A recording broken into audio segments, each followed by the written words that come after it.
খাবারের শুরুতে আমরা শুধুমাত্র বিসমিল্লাহির রহমানির রহিম বলে থাকতাম।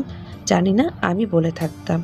নতুন একটা শিখে নিয়েছি যে খাবার খাওয়ার শুরুতেই ছোট্ট এই দোয়াটি পড়ে নেব, বিসমিল্লাহি ওয়া বারাকাতুল্লাহ। আল্লাহ তাআলার নামে শুরু করছি এবং আল্লাহ তাআলার বরকতের সাথে এ খাবার গ্রহণ করছি। সহিহ বুখারী হাদিস নং 4984।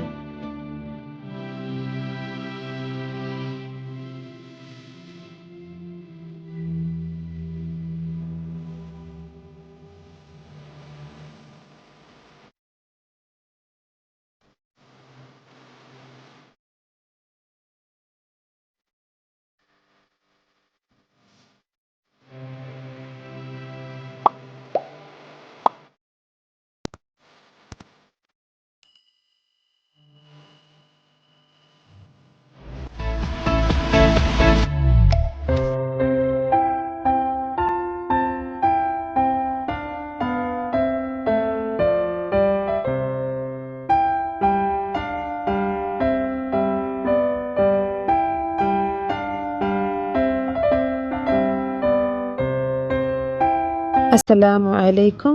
ঢাকা থেকে আমি ঐশী বলছি। ঐশীস ওয়ার্ল্ডের নতুন আরেকটি ব্লগ দেখার আমন্ত্রণ জানিয়ে নিচ্ছি। কাছে বা দূরে, দেশ বা দেশের বাইরে থেকে যারা আজকে আমার ভিডিওটি দেখছেন, আশা করছি আল্লাহর রহমতে আপনারা সবাই ভালো আছেন। আমরাও আল্লাহর রহমতে সবাই ভালো আছি, আলহামদুলিল্লাহ। এ যেন অন্যরকম একটা অনুভূতি, প্রায় এক যুগই বলা যায়, এক্সাক্ট বলতে পারছি না। সবাই একসাথে জড়ো হয়েছি সিএমএইচ শান্তাদের বাসায়, ক্যান্টনমেন্টে। এটা সবচেয়ে বড় কথা হচ্ছে সবাই এসেছে বড় মামা ছাড়া।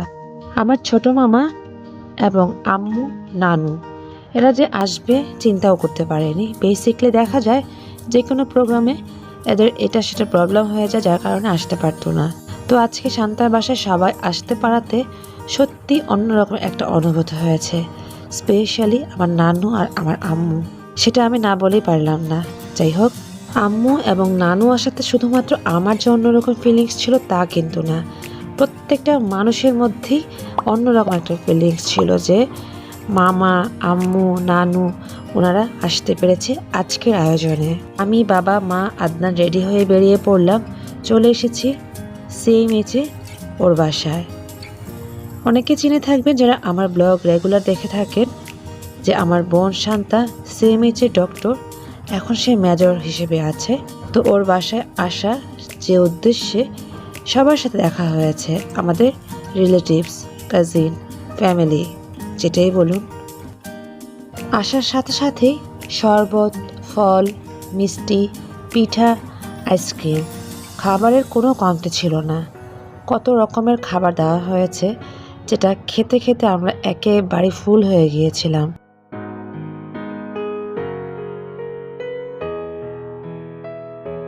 নীল পাঞ্জাবি পরাটা হচ্ছে আমার ছোট মামা, উনিও ডক্টর।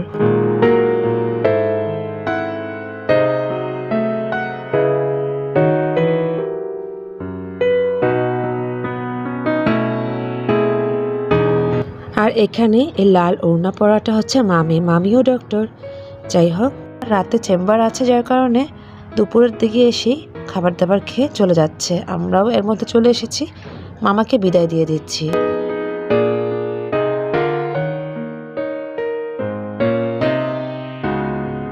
বেসিকলি যেটা বলে নিব, আমরা যারা ভিডিও করি, আমরা যখন খুবই এক্সাইটেড থাকি, ফ্যামিলির মধ্যে থাকি, ওইভাবে ভিডিও করা হয় না, বা অনেকে ভিডিও করা পছন্দ করে না। আজকের আয়োজনও ঠিক এরকমটাই ছিল। অনেকের ভিডিও, ছবি তোলা পছন্দ না। আমি তারপরও কিছুটা শেয়ার করে নিয়েছি, যেহেতু রেগুলার ব্লগ শেয়ার করি। তারপরও এদিক সেদিক একটু মিসিং তো হবেই, তাই না? যেহেতু পছন্দ করে না, যতটুক আমার সাধ্য অনুযায়ী ততটুকুই চেষ্টা করে আপনাদের মাঝে শেয়ার করেছি। এখানে দেখতে পাচ্ছেন অরেঞ্জ কালারের ব্লাউজ পরাটা হচ্ছে আমার নানু। আমার নানুর আশেপাশে হচ্ছে নানুর বেবিরা, মানে আম্মুরা 7 বোন। 7 বোন এখানে নেই, 5 বোন আছে। আম্মু হচ্ছে 7 বোনের মধ্যে 3 নাম্বার, আর প্রথম বোন মানে বড় বোন হচ্ছে রংপুর থাকে, ওই কারণে আসতে পারেনি। আর দ্বিতীয় বোন যেটা থাকে মুগ্ধাপাড়া আন্টি একটু সিক, যার কারণে আসতে পারেনি। আর আম্মুকে ফেসটা ঢেকে দিয়েছি, কারণ আম্মু খুব পর্দা করে, সবাই পর্দা করে, আম্মু একদম মেকআপ সহ পরে, যার কারণে আম্মুকে একটু ঢেকে দিয়েছি। তো নানুকে পেয়ে 5 বোন বা 5 মেয়ে কি মজাই না করছে, এটা ক্যাপচার না করলেই হয়। যদিও আমি ক্যাপচার করেছি, শেয়ার করেছি, জানি না কে কীভাবে নিচ্ছেন, আমার খালারা কি কষ্ট পাবেন কিনা। তো যেহেতু আম্মু মেকআপ পরে, তাই আম্মুকে ঢেকে দিয়েছি আর সবাইকে একটু দেখিয়ে নিলাম। বেসিকলি যেটা হয়, আমার চ্যানেলে এটা মেমোরি হয়ে থাকবে, যার কারণে আমি এভাবেই রেখেছি। তার পরের বেচে আমরা কাজিনরা, নানুকে সামনে রেখে আমরা কাজিন এবং আমাদের ভাইয়ের বউরা সহ সবাই মিলে এখানে ছবি এবং সেলফি ভিডিও করে নিচ্ছিলাম, জাস্ট মেমোরি করার জন্য।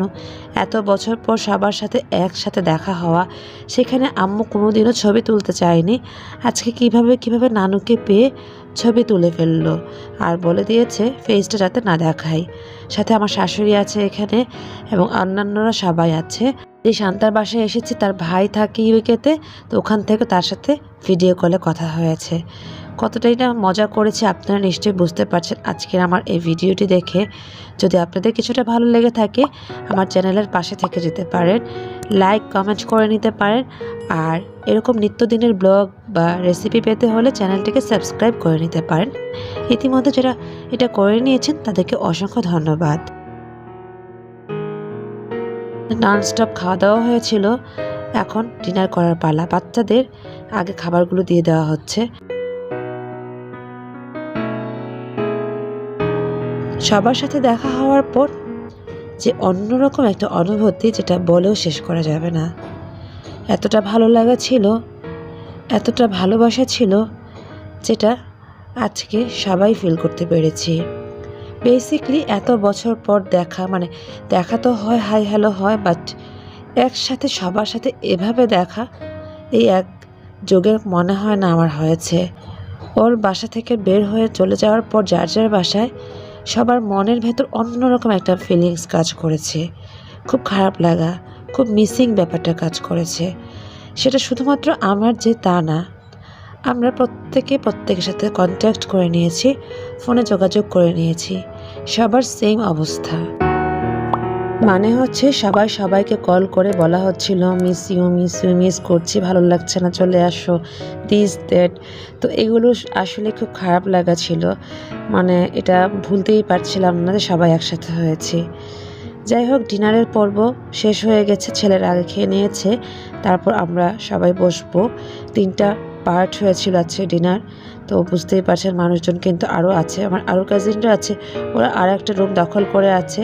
আর যেহেতু এটা হচ্ছে ক্যান্টনমেন্টের অনেক বড় বাসা, মানে এটা 4টা-5টা রুম এবং করিডোর সহ অনেক বড় বড় প্লেস আছে, যেখানে বাচ্চারা ছড়িয়ে ছিটিয়ে আছে। তো সবগুলো ওভাবে করা হয়নি, আর যখনই বাচ্চাদের কাছে ছবি তুলতে যাই ওরা একেবারে পছন্দ করে না, তো যার কারণে আর জোর করিনি, কিছুটা হয়তো বা দেখিয়ে নিয়েছিলাম প্রথম দিকেই। যাই হোক, আজকের মেনুতে ছিল রোস্ট, এখানে ভেজিটেবলস, আচার ছিল, সাথে বিফ রান্না ছিল। এবং এই রান্নাগুলো সব কিছু কিনে নিয়ে আসা হয়েছে, শুধুমাত্র বিফটা আন্টি রান্না করেছে। টিকিয়াও ছিল, যেহেতু ওরা ডক্টর, আজকেও ডিউটি করে এসেছে, রান্না বান্না ওরকম করতে পারেনি। আন্টি বাসায় ছিল, আন্টি অনেকগুলো গরুর মাংস রান্না করেছে, গরুর মাংসটাই বেস্ট ছিল আজকে আয়োজনে। যাই হোক, খাওয়াটা বেশি ইম্পর্টেন্ট না, আমরা সারাক্ষণ তো খেতেই ছিলাম। পিঠা খাওয়ার পর একেবারে ফুল ছিল, যার কারণে সবাই ওভাবে খেতে পারিনি। তারপরও আলহামদুলিল্লাহ খুব ভালো খেয়েছি, একসাথে খেয়েছি, খুব মজা করেছি। এই বেচে আমরা বসে গিয়েছি, আমাদের বেচ যারা আছে, শান্তা, আমি, আমার ছোট খালা, কচি, যার বাসায় কিছুদিন আগেও আমরা ঘুরে এসেছিলাম। তো আমরা এখন খেয়ে নিচ্ছি, আন্টিরা আমাদেরকে একটু সার্ভ করে দিচ্ছিল। তো এরকম আয়োজন, এরকম ভালো লাগা জানি না আর কবে পাবো, বা ইনশাল্লাহ দোয়া করবেন যাতে সবসময় আমরা এরকমই থাকতে পারি, এভাবে ফ্যামিলির বন্ডিংসটা ধরে রাখতে পারি। আপনাদের দোয়া, আমাদের চেষ্টা, আল্লাহ ভরসা, ইনশাল্লাহ আমরা সবাই সবার ফ্যামিলিকে এভাবে সময় দিব, এভাবে খোঁজখবর নিব এবং বন্ডিংসটাও এভাবে ক্রিয়েট করে নিব। আর এটা কিন্তু ইসলামের কথা, সবার সাথে যোগাযোগ রাখা। যদিও নানান ব্যস্ততা বা নানান কারণে সেটা আর হয়ে ওঠে না, তারপর চেষ্টা করে নিব আমাদের সাধ্য অনুযায়ী ইনশাআল্লাহ। খাওয়া দাওয়ার পর্ব শেষ, তারপরও কিছুক্ষণ আড্ডা দেওয়া হয়েছে এবার আমরা কেক কেটে নিচ্ছি। ছোট মামা আসার সময় একটা কেক নিয়ে এসেছে, তো সেই কেকটা এখন কাটা হচ্ছে। বাচ্চারা খুব এনজয় করছে। এটা হচ্ছে শান্তার বেবি আদর। তো ও একটু নিংটু পিংটু, সেটাতে মাইন্ড করবেন না, আমি একটু ধরে রেখেছি আমার ক্যামেরায়। যদিও আমার ভিডিওটা ওরকম পাবলিক হবে না আমি জানি, কারণ আমি ওরকম ভাইরাল হইনি। তো নিজের চ্যানেলে নিজের ভিডিও মেমোরি করতে ভালো লাগে, এই ছোটোবেলার এই জিনিসগুলো তো খুব মজা লাগে, তাই না? তাই আমি চেষ্টা করে নিয়েছি আমার চ্যানেলে এটা রেখে দেওয়ার। যাই হোক, আজকের আয়োজনে সবার কেক খাওয়ার পরপরই বেরিয়ে পড়ব। এর মধ্যে বৃষ্টি শুরু হয়ে গেছে। যেহেতু বাচ্চারা কেক কাটছে তাই হ্যাপি বার্থডে বলা হচ্ছে, এতে করে বাচ্চারা খুব এনজয় করছে। ওরা মনে করছে ওদেরই আজকে বার্থডে। স্পেশালি আদরের এই বাচ্চাটা শান্তার বেবি, আদর নাম। যাই হোক, সর্বশেষে যেটা বলে নিব, আজকের আয়োজনটা 100-এ 100 ছিল ইনশাআল্লাহ। এরকম সবসময় থাকবে আমাদের পরিবার, এরকম বন্ডিংসের মধ্যেই থাকবে ইনশাআল্লাহ। ধন্যবাদ জানাচ্ছি আন্টিকে এত মজার একটা রেসিপি করার জন্য, গরুর মাংস। আর ধন্যবাদ জানাচ্ছি শান্তা এবং বাবুকে এত সুন্দর হসপিটালিটি প্লাস আমাদেরকে টেক কেয়ার করার জন্য, আমাদের স্টেপ বাই স্টেপ খাবারগুলো দেওয়ার জন্য। আমি জানি এখানে ধন্যবাদ বললেও ছোট হয়ে যাবে, বাট তারপরও এটা তো বলতেই হয়, তাই না? জাযাকাল্লাহু খায়ের। এখন প্রায় 11টার মতোই বাজে, বের হতে হবে সবাইকে। যার যার মতো করে বের হয়ে যাচ্ছি। প্রথমে নানু যাচ্ছে, সবাইকে বিদায় নিতে হচ্ছে। এই বিদায় নেওয়াটা কিন্তু খুব খারাপ লাগা ছিল, কেন জানি সবারই মনটা খারাপ হয়ে গিয়েছে। যাহারে চলে যাচ্ছে, আরও কিছুক্ষণ থাকতাম, আড্ডা দিতাম, গল্প করতাম। আচ্ছা হ্যাঁ, এর মধ্যে কিন্তু সালাত আদায় হয়েছিল, যেটা বলা হয়নি। তো বৃষ্টির মধ্যে বাসে চলে যাচ্ছি আর এখানে বিদায় নিচ্ছি। আল্লাহ হাফিজ, আসসালামু আলাইকুম।